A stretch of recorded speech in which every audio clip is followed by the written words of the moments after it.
Black Monday and, more specifically, felt that the method adopted by the French government was inadmissible because of its unilateral nature.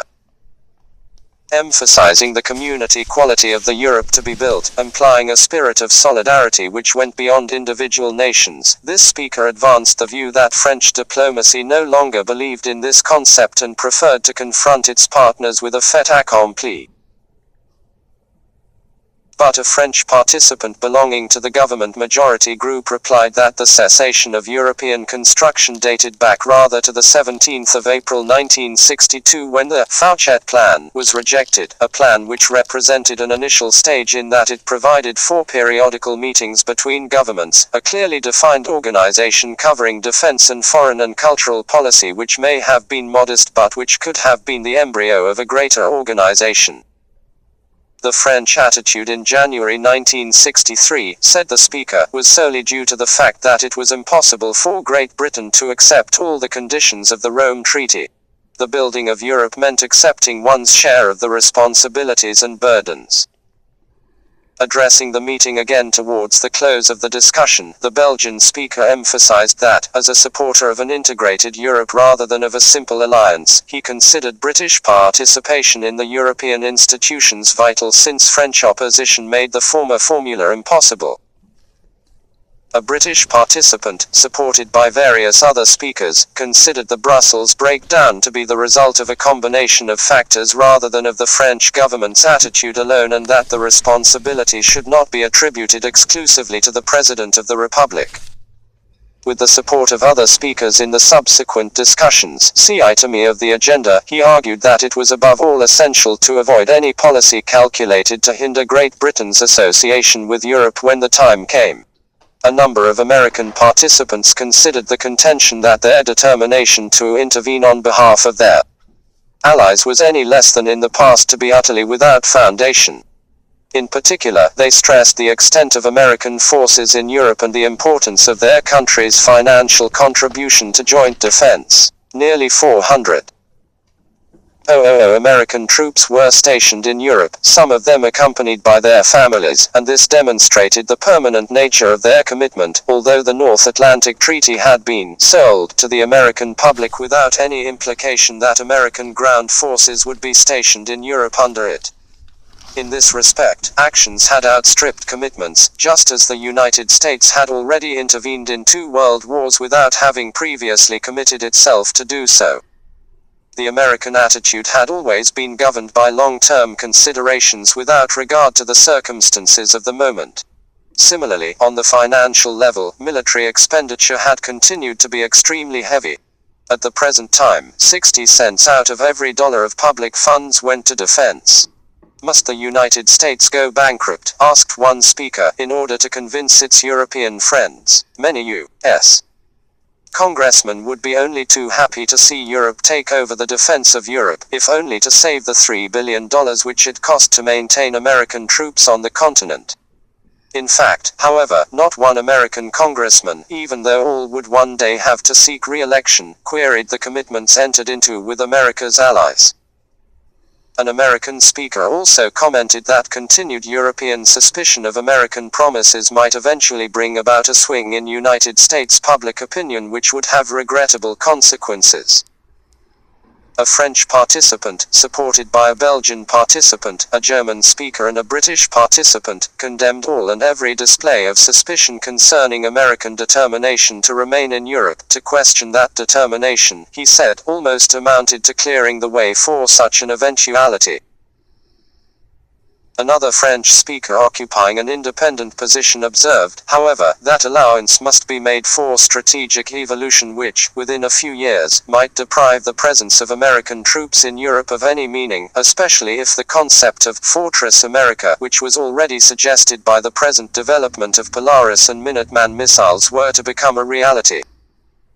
The Soviet Union might be tempted to confront the West with challenges which it would seem irrational to answer with nuclear methods, and many Frenchmen, and even other Europeans, feared that the United States might consider a threat to the Europeans as not necessarily a threat to itself. This did not signify suspicion. Within such a context, English and French efforts might be seen as an attempt to find a sort of European parachute to be used in the event that the alliance did not immediately operate. Another French participant, already mentioned, and an advocate of the National Strike Force, denied that he had the slightest doubt as to the determination of the present American presidential team. But was it always possible, he asked, to foresee the future? And should not the confidence which the Americans sought be reciprocal? The disproportion between the contribution of the United States to joint defense and that made by its partners was likewise recognized by a British participant as a source of uneasiness on the European side. Such a disproportion could not continue indefinitely. This point was expanded on by the French participant just referred to. When NATO was conceived, he pointed out, the imbalance was in accordance with reality because of America's monopoly in the atomic field, a field which, however, had nothing like the importance which it now possessed. Since then, Europe had achieved a spectacular recovery, and the feeling was developing that the alliance must be rebalanced, and Europe strengthened in close cooperation with America. But the United States wanted to maintain its monopoly, not only as regards manufacture of nuclear weapons but also as regards the decisions concerning them. America was especially apprehensive that it might be drawn into a conflict through error or some rash action. Accordingly, said this speaker, everything proposed by America, a multinational or even a multilateral force, seeks to convey the impression of a certain sharing of responsibility while retaining the sovereign right to press the button, and it was this approach which France opposed. In addition, the speaker continued, it is not desirable that the alliance should seek to restrict the efforts of the Europeans to the conventional field by allotting them, as it were, the role of footsloggers.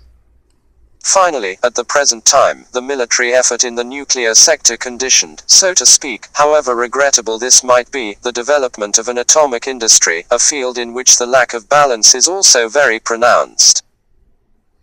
In reference to the United States' overkill capacity, which had previously been cited by a German participant as the main element in preserving world peace, an American participant emphasized that the best deterrent was the one which was technically capable of ensuring victory and that it was vital to avoid underestimating the capacity of the USSR, whether in the nuclear or conventional field.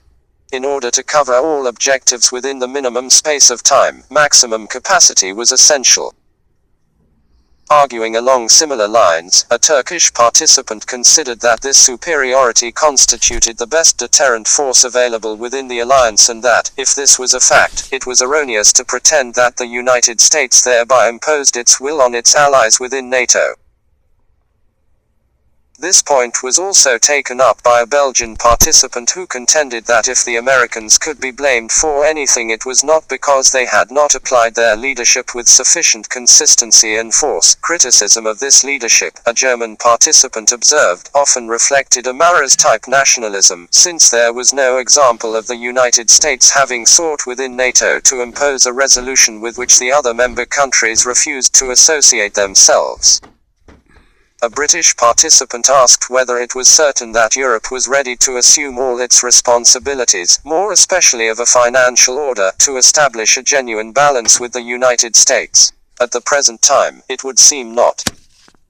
Returning to the problem of the relation between nuclear forces and conventional forces in NATO strategy, which had been raised by a German participant, two speakers from that country emphasized that flexibility in the choice of possible reprisals was essential.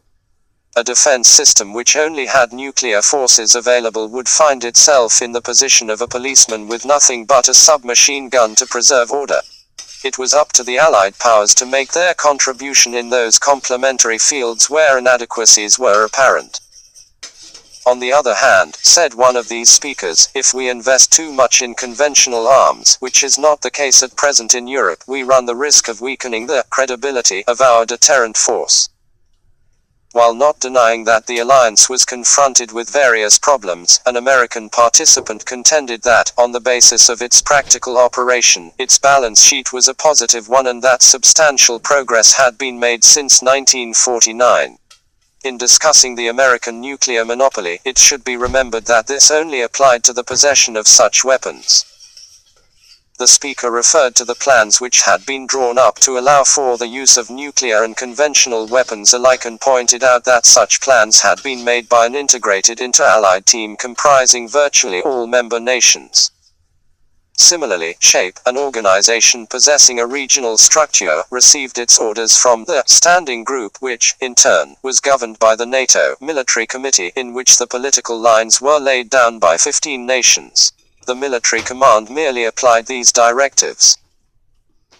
The plans, drawn up with great care in order to conform to those directives, were designed to meet two primary considerations: to ensure adequate control, especially involving avoidance of premature use of atomic weapons without orders from a higher level, this being a political element of key importance. To ensure, in the nuclear field, an adequate and sufficiently rapid reprisal policy. The danger of a proliferation of national nuclear weapons was raised by certain speakers in connection with the French government's decision to create an independent deterrent force. A French participant, already mentioned several times and who set himself the task of explaining the policy of the French government at this juncture, outlined and defended the reasons underlying this decision. Apart from the considerations already mentioned above, uncertainty as to the future, the American monopoly, the necessary development of a nuclear industry, the French government considered that any nuclear force should be subject to a political authority which, for the moment, is national in nature since only national states can assume the crushing responsibility of using it. It might one day be possible to envisage a supranational force, but this was not a reality as of now. Nor did France wish to place its defense, i.e., having regard to possible future developments, its whole destiny, in any other hands but his own. In this respect, the French followed exactly the same reasoning as the British. Why, asked the speaker, should something which was good for the British be bad for the French? France, too, wished to be able to play a deterrent part. Another reason why a nuclear force was necessary was that it enabled the smaller countries to weigh more heavily in the scales as regards political and military affairs. It was impossible to speak of dissemination in this connection, said the speaker, since the French government could not, as certain observations might have suggested, be compared to some sort of potentate Führer threatening world peace. Such dissemination, moreover, had already begun and might progress still further tomorrow without the United States being in a position to resist it. Furthermore, the policy in question was one which had reached a point of no return and had already been initiated by the leaders of the Fourth Republic. The fact remained, said an American participant, that the proliferation of nuclear weapons constituted a real danger since the possible launching of even one or two missiles could unleash a nuclear holocaust.